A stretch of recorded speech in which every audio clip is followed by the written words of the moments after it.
जब Benjamin Netanyahu के समर्थक को नोबेल शांति पुरस्कार दिया गया तो वैश्विक राजनीति में एक बड़ा और दिलचस्प सवाल गूंज उठा।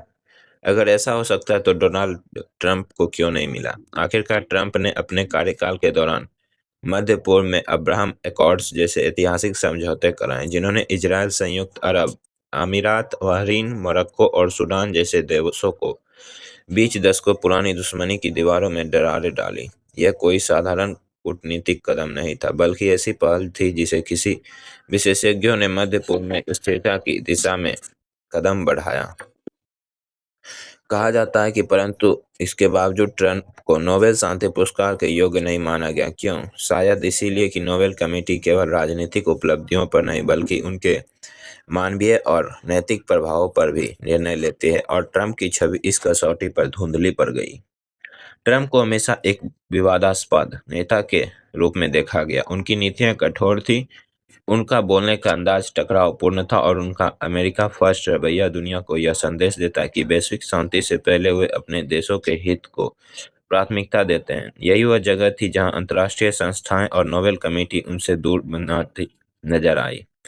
दूसरी ओर नेतन्याहू समर्थक या उनके निकट माने जाने वाले व्यक्ति को शांति पुरस्कार स्थानीय स्तर पर संघर्ष, समाधान और सामाजिक संवाद को बढ़ावा देने के लिए दिया गया। यह एक छोटा लेकिन भावनात्मक योगदान, जिसे राजनीतिक से ज्यादा मानवीय माना गया। इसने यह संदेश दिया कि नोबेल यह केवल शक्ति का, राजनीतिक का पुरस्कार नहीं, बल्कि उन प्रयासों का सम्मान है जो समुदायों के बीच पुल बनाते हैं। लेकिन इस तर्क में भी विरोधाभास है, क्योंकि अगर हम इतिहास देखें तो बराक ओबामा को भी शांति पुरस्कार उनके राष्ट्रपति बनने के कुछ ही महीनों के बाद दे दिया गया था, जब उन्होंने अभी तक कोई ठोस शांति समझौता तक नहीं किया था।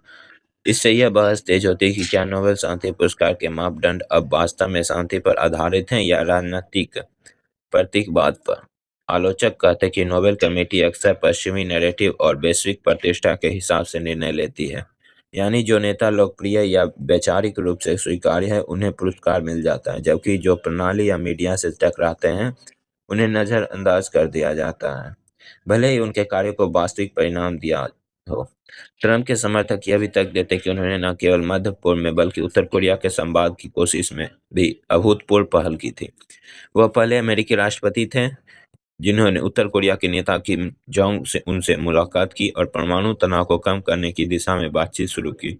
यह कदम इतिहास में दर्ज हुआ, लेकिन फिर भी शांति के पैमाने पर इसे पुरस्कृत नहीं किया गया। शायद इसलिए कि संवाद अधूरा रह गया, या इसलिए कि ट्रंप की व्यक्तिगत छवि ने उनके कूटनीतिक प्रयासों को ढक दिया। अगर गहराई से देखें तो नोबेल शांति पुरस्कार आज एक दर्पण बन गया है जो दिखाता है कि दुनिया।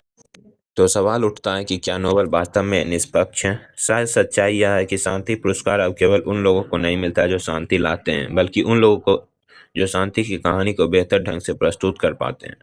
दुनिया आज भी ट्रंप जैसे नेताओं को उनके शब्दों से आंकती है, न कि परिणामों से, और यही कारण है कि नेतन्याहू के समर्थक को नोबेल मिल सकता है, लेकिन ट्रंप जैसे विवादास्पद और विभाजनकारी व्यक्ति को नहीं। आखिर में शांति शायद उन बड़े मंचों, पुरस्कारों या समाचार सुर्खियों में नहीं बसती।